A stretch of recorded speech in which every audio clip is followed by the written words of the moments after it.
Immortality, Part 14. And today I'm going to speak about the law of intention and desire, but also I'm going to keep going on this theme, which is everyday immortality. So today's discussion is the law of intention and desire and the activation of creative intelligence. So let's keep going, okay? Let's keep going, and I just want to make sure you're getting the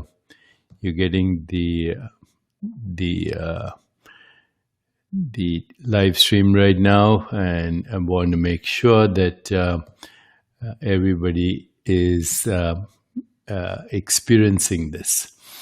Okay, so I just want to make sure that you're all experiencing this. Are you there, guys? I just want to say hi, okay? So I just want to say hi and make sure that you're listening and you're here. Okay, so everyone says that they're helping and they're here, and off we go, okay? So off we go. Today's discussion is about the law of least intention and desire, and also how that operates. Okay, how that operates. So that's our discussion today, and it is part of what we are going to continue for a while. Okay, I'm still trying to see if I can get your feedback here. So I just want to make sure that you can all see me, okay? That's all. And I think you can. So I'm now all set to start. Claudine says, hi from Grand Canyon. Great, Claudine, I can now see that you're all responding. So again, today I want to continue with our understanding of reality based on what we call non-duality. And in that context, I'm going to explain how we spontaneously fulfill our desires. By the way, that's the theme of my daily breath meditation as well, starting today.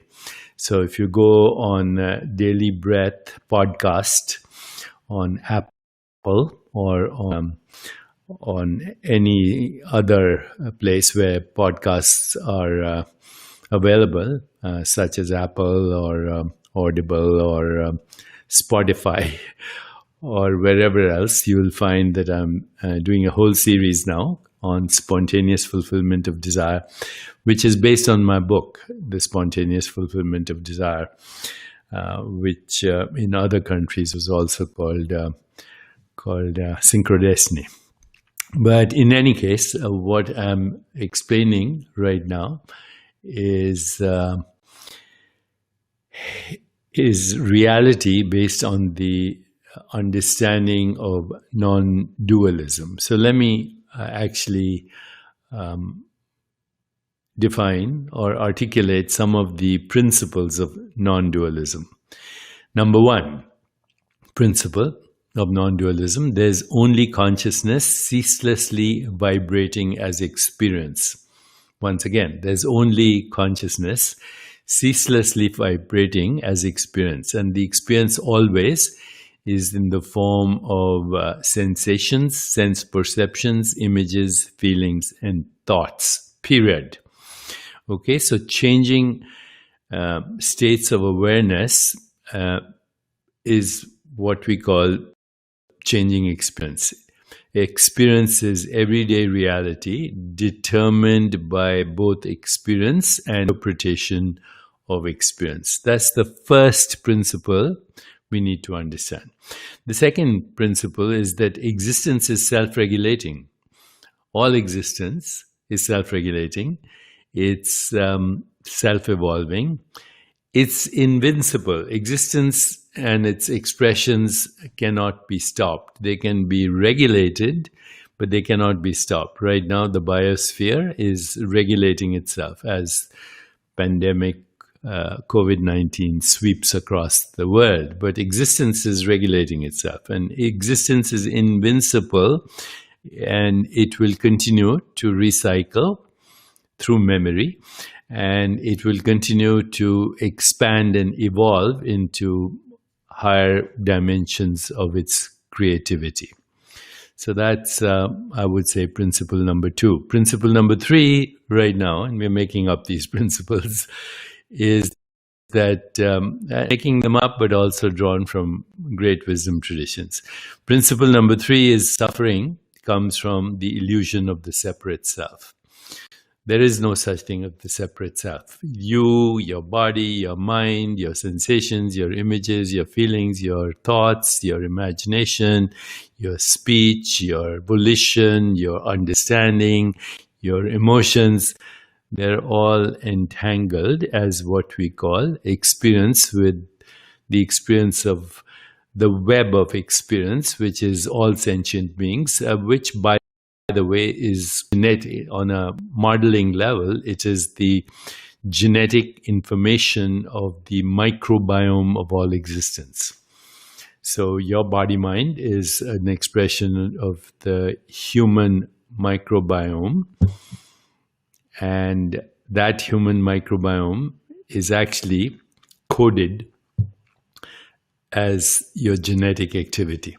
But it's not one gene, it's all the genes of planet Earth, in a sense, that have come together to create an activity called the microbiome of existence, of life. So the microbiome of existence includes the genetic material of trees and plants and bugs and bees and viruses and bacteria and all life forms. All life forms are basically entangled webs of microgenetic information that is self-regulating itself, and it will not be stopped. It's invincible.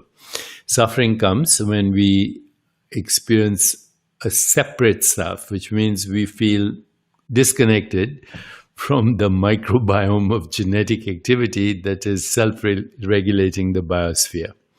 So that would be principle number 3. Principle number 4, and remember, I'm just kind of listing these principles randomly, but they are based on thousands of years of people reflecting on the nature of existence. So number 4 would be the source of thought is also the source of every other experience.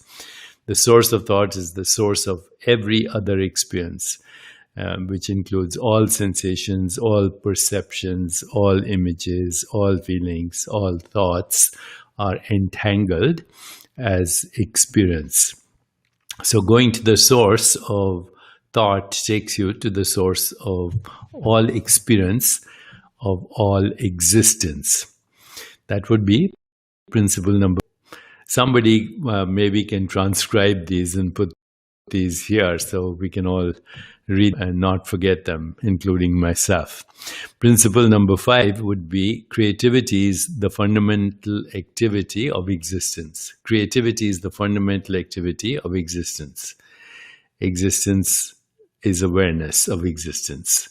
So existence and awareness of existence evolve through creativity. They also recycle through memory. Existence recycles through memory. So existence recycles as memory, but then it evolves to higher levels of expression through creativity, always. And that involves destruction of the old context, meaning, relationship, story, resurrection story, which I have also spoken about. Number 6 principle then would be the source of creativity is unlimited. Why? Because the source of thought is unlimited. Do you have any limitations on thinking? Do you even try to think? It just happens. One thought leads to another, and so it goes on. So the source of thought is unlimited, which means the source of experience is unlimited. Okay, now look at a moment, a thought. What is thought? Right now, I'm expressing my thoughts in words, in language. I'm expressing my thoughts. But my thoughts are an entanglement of sensations, perceptions, images, feelings, and so on. And so,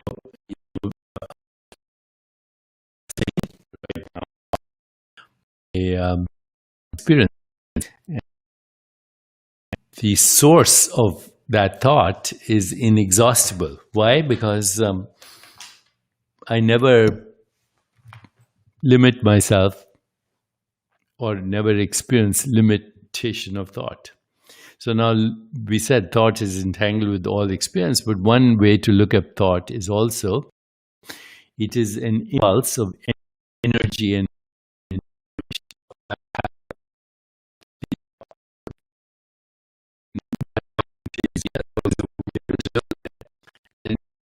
looking is a different instruction than moving the hand, or wiggling the toe, or moving your body, or going to sleep.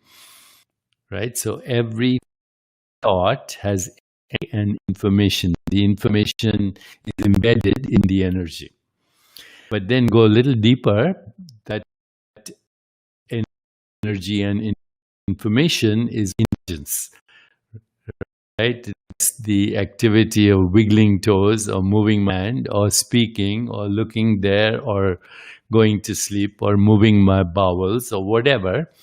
I need an intention that activates a specific code of energy and information. So what is intelligence? It's the organization of energy and information.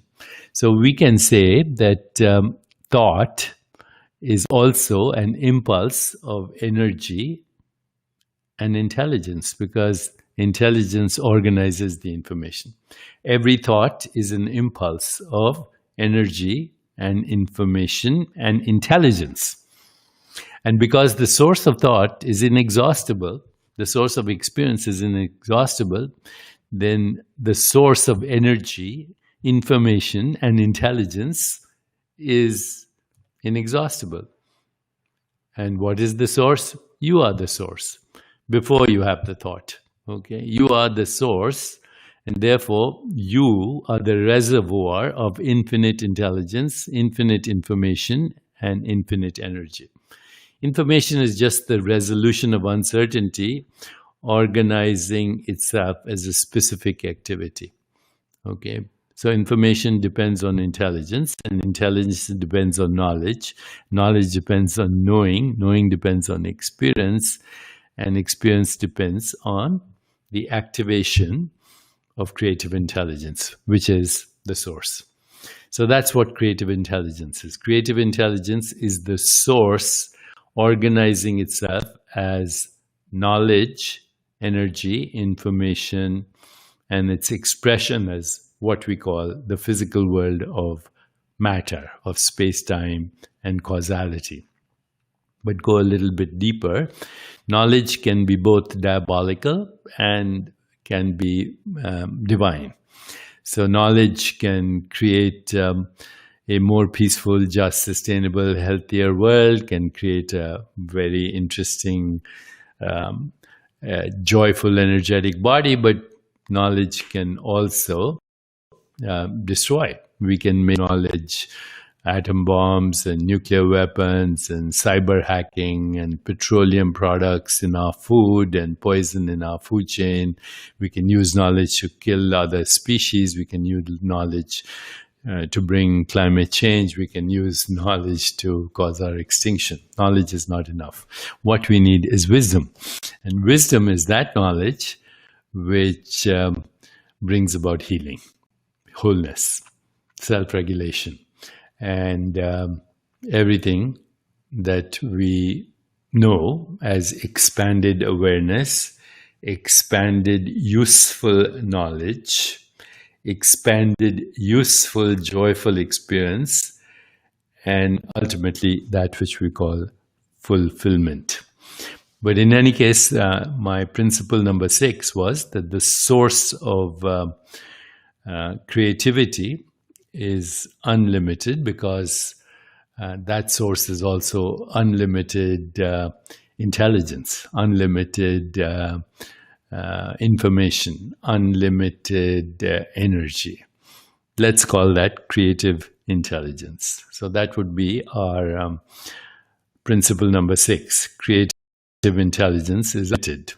And then principle number 7 would be, the key is to understand both stillness and dynamism, because they go together. Rest and activity go together. Fundamentally, the source of all existence is infinite dynamism, but infinite dynamism as restful, alert, bubbling, potential, energy, information, knowledge, and wisdom.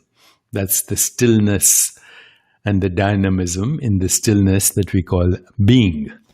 And then becoming is the activation.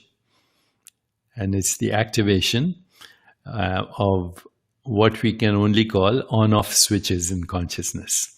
So on-off switches are going on in consciousness ceaselessly in timeless now. These on-off switches are in the form of thoughts. On, off, on, off, on, off. In the form of sensations. On, off, on, off. In the form of perceptions. On, off, on, off. In the form of feelings, emotions. On, off, on, off. In the form of interpretations. Off, on, off. Memories. On, off, on, off. Imagination. On, off, on, off. Every experience is the onning and offing of consciousness. And that is happening ceaselessly at an infinitesimally micro scale, time geometry. There is onning and offing of experience. Okay, without the off, there is no on. Without the on, there is no off. The two go together. Okay, the two go together, the on and the off. Now, this on-off is happening at infinitesimally small scales and infinitesimally large scales. Okay, so thoughts are going on and off, sensations, images, feelings, etc., interpretations, memories, imagination. But on an objective level, we can say, an objective level simply means that our common experience of subjectivity, okay? Our common experience of knowing, our common experience of onning and offing. On an objective, when we observe that with human constructs, we can say the onning and offing is happening at the level of possibility waves, at the level of virtual particles, at the level of particles, at the level of subatomic matter, at the level of force fields, at the level of experience of gravity and space-time, at the level of molecules, at the level of organs, at the level of tissues, at the level of the cosmos, onning and offing. The more we understand the off, the more we'll understand the creative intelligence and its expressions that emerge from the off. You can't have creativity and creative expressions till you go and take off from the on. There are many ways of going into the off. Okay, one is just observing thoughts as they go on and off. Another is just observing emotions as they go on and off, perceptions as they go on and off. In other words, observing the on and off of all experience, any experience. Take any experience and just observe it going on and off. So what is observing it? Is the observer going on and off? Actually, in the deeper reality, the observer is also evolving. Therefore, in a sense, it's going on and off as an evolutionary process. process. It doesn't like that, but the sense of I am seems constant, but even I am is evolving. How do we know that? Because the nature of the on-off is evolving, it's changing. Okay, the world doesn't look like what it looked like exactly yesterday or a century ago or a millennium ago, and even that which is looking at the world doesn't look like the same. So that which is looking and that which is being looked at going on and off, and the silent witnessing awareness is relatively stable because it is watching the show without necessarily embed itself.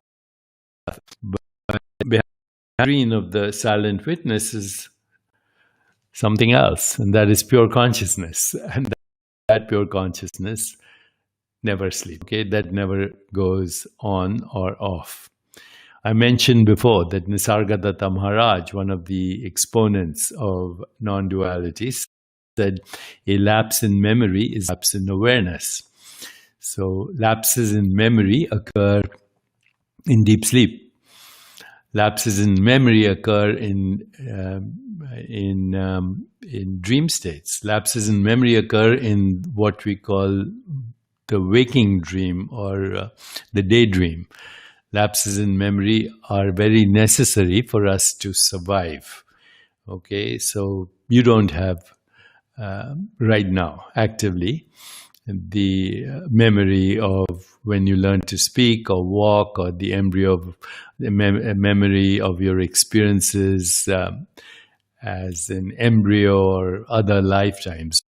But if you're a local being, then all those memories are there, but they're not in conscious awareness. So in conscious awareness, only this on. But in non-conscious awareness or supraconscious awareness or non-local awareness, all the ons and all the offs exist simultaneously right now. All versions of your body, all versions of your mind, all versions of your personality, all versions of your experience exist right now in what has been referred to as the Akashic field, or the dynamics of the Akashic field, or the dynamics of creative intelligence, or the dynamics of the source of existence, and the dynamics of the awareness of different modes of knowing and experience and existence. That field is pure consciousness, which is the absolute self, which is constantly sacrificing itself as the relative self. The absolute source of infinite modes of knowing, infinite known, infinite sceneries generated and experienced, but by itself, always infinite possibilities, infinite unpredictability, infinite creativity, infinite synchronicity, infinite source of attention, the infinite reservoir of energy, information, intelligence, knowledge, and wisdom. And as we evolve, it is the nature of existence to evolve in the direction of purpose, organization, regulation, creativity, and experience. So that's what creative intelligence is. Now, even though as desire, remember, it all begins with desire and intention. I'm going back to the saying from one of the Brihadranayaka Upanishad says, you are what your deepest desire is. As is your desire, so is your intention. As is your intention, so is your will. As is your will, so is your deed. As is your deed, so is your destiny. So desire is pure potentiality seeking manifestation. And when you go through spiritual conditions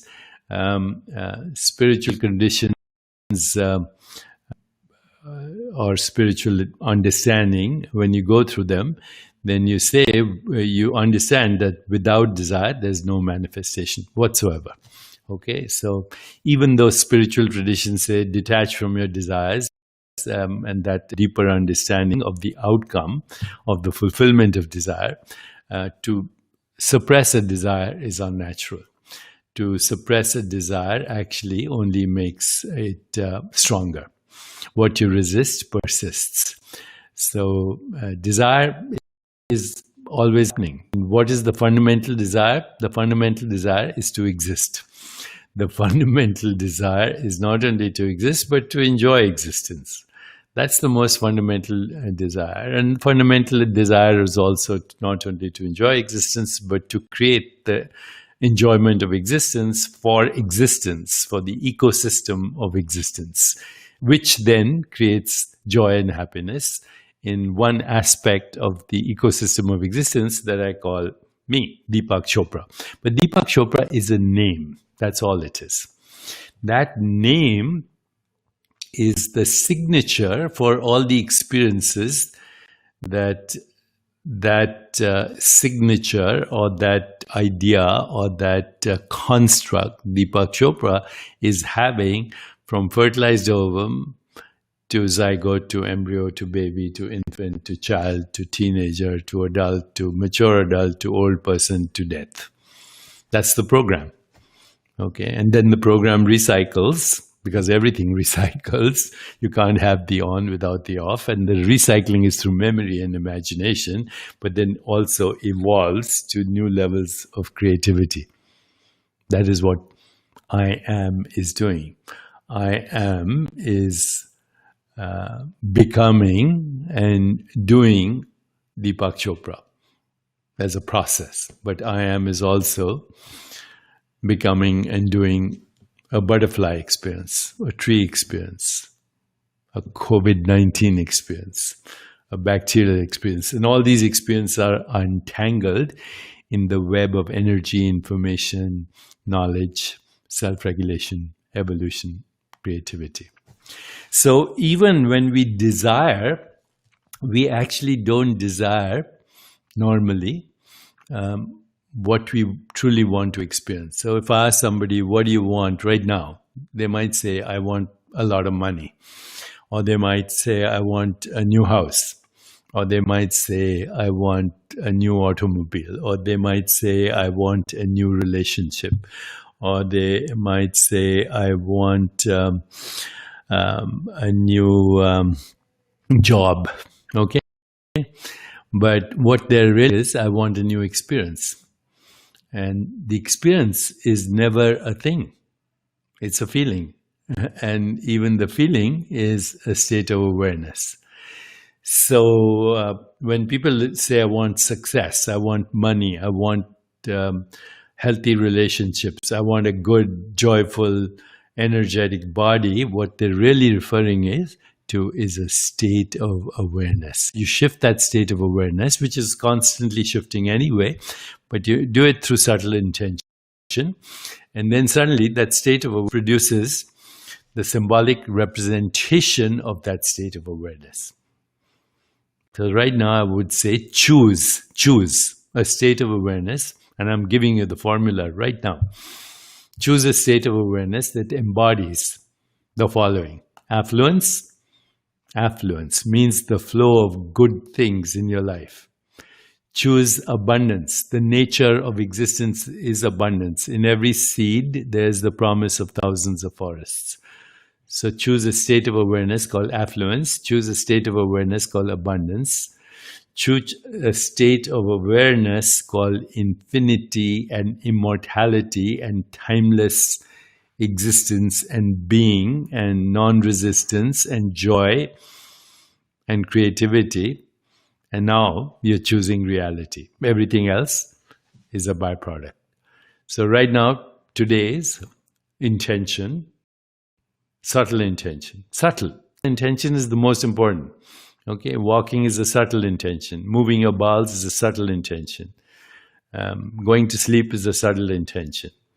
Any desire starts with a subtle intention. And the subtler it is, the more powerful it is. The subtler it is, the more powerful it is. And sometimes it's so subtle that you don't even know that you have it. That's the most powerful. So right now, the most powerful subtle intention that you have as a conscious being is to exist and to have awareness of existence and to have enjoyment of existence.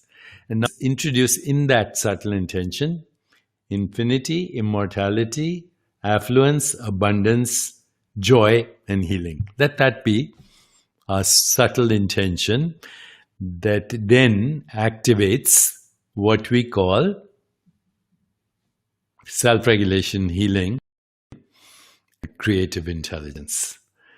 Do less, accomplish more, and ultimately at the finest level of subtlety, do nothing and evolve in the direction of anything that you can possibly desire, imagine, or create, and even more, and even more.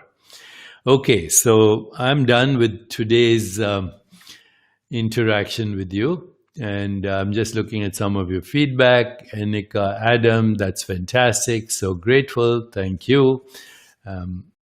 Iris, infinity, immortality, affluence, abundance, joy, healing.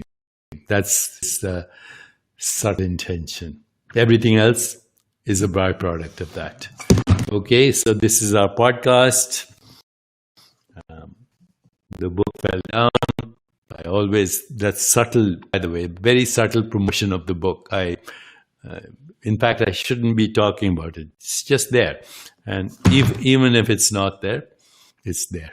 That's the subtlest of intentions. Have a wonderful day, my friends. And we will continue on our journey of creativity and evolution and joy and immortality and timeless being and timeless expression of being. Thank you, and I'll see you tomorrow.